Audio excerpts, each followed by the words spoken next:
Greetings of the day, everyone. I hope everyone is hale and hearty. First of all, I want to thank everyone from the bottom of my heart who have given their unconditional love and support in our mission to change the way India learns.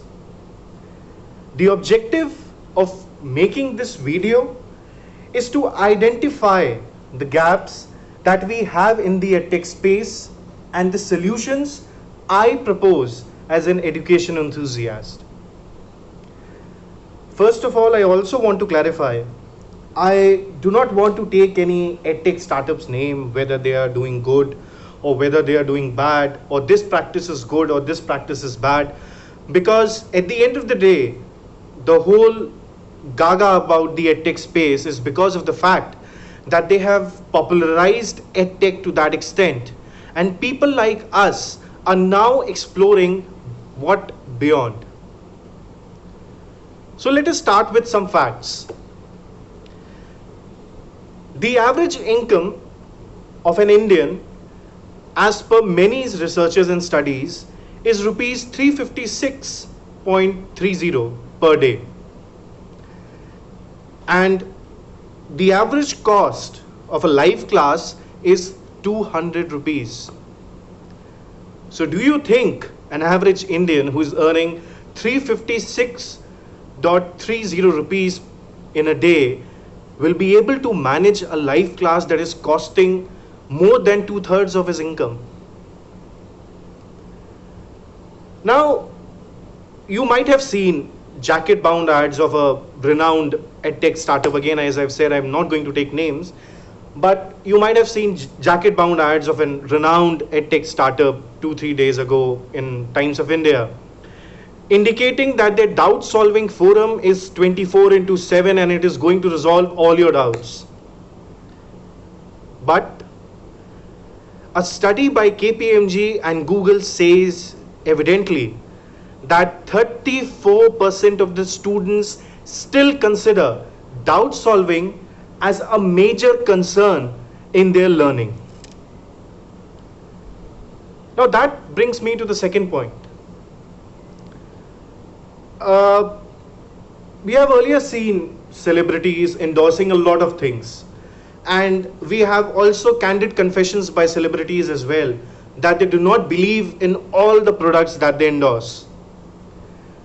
Quite shockingly, I saw top actors of a country coming together and promoting learning is fun on an edtech portal and endorse this very phenomena that learning is fun. Why we are always given the dose of learning is fun? And to make learning fun, you need us. Why this sort of a theory is always given to us as a medicine dose? Why? Learning is an inner development, and for that you need engagement, and I completely agree with that. But that has to be in the right proportion. You know, a lot of us, a lot of who are viewing this video and others will comment, who the hell am I to say this?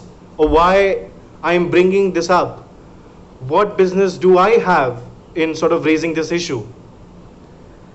I am a taxpayer and an education enthusiast, and it's my moral responsibility and duty to raise all the issues that are prevailing in the edtech space, and at the same point of time, if I have the resources, if I have the capability to deploy those resources and come out with a solution, I should do it.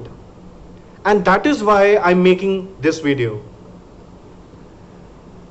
And it is a realization point for all of us. Is current level of edtech innovations catering to students' increase of percentage? Say, for example, if a student has enrolled in class 7th and he has taken an edtech course from any of the edtech initiatives, so is there any study? Is there any empirical data? Is there any research being published by any of these edtech initiatives that it has helped the student to increase his or her percentile.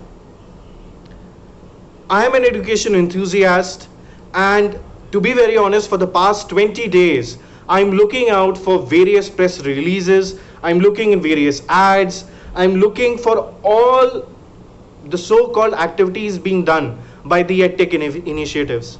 And to my dismay, there is no report of an empirical data that clearly indicates that yes, X percentage of students have increased their percentile from this number to this number.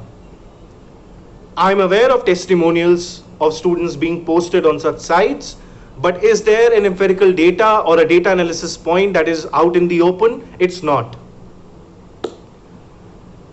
Now, you may ask what we propose in solutions to this.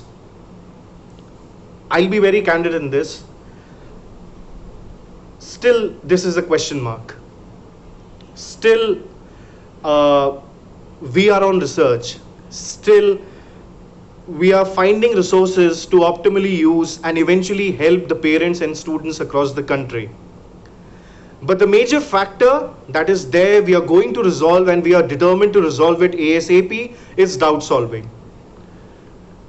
We might come up with an MVP in the coming months, but I'm sure of the fact that I am determined to make it happen, and I'll do it. Because the current EdTech space is not giving a wholesome development. That sort of reminded me of a fact that the EdTech space right now has a penetration of only 2% of the total education industry. So in that 2%, the statistics that I've given earlier is out of that. So if you think that this movement of changing the way India learns is substantial and has the potential to literally bring a change in the way education is perceived, both by parents and students, please do like, comment, and most importantly, give your valuable suggestions. I'm open to criticism, I'm open to everything. Your one like, your one comment, and your one valuable suggestion will act as a motivation for us to get the cycle rolling and eventually come out with a solution at a much faster rate. I hope this video would have resolved all the things that I started with. Thanks for taking out this time and watching this video. This is Rupak Dubey signing off. May you stay hale and hearty. Thank you.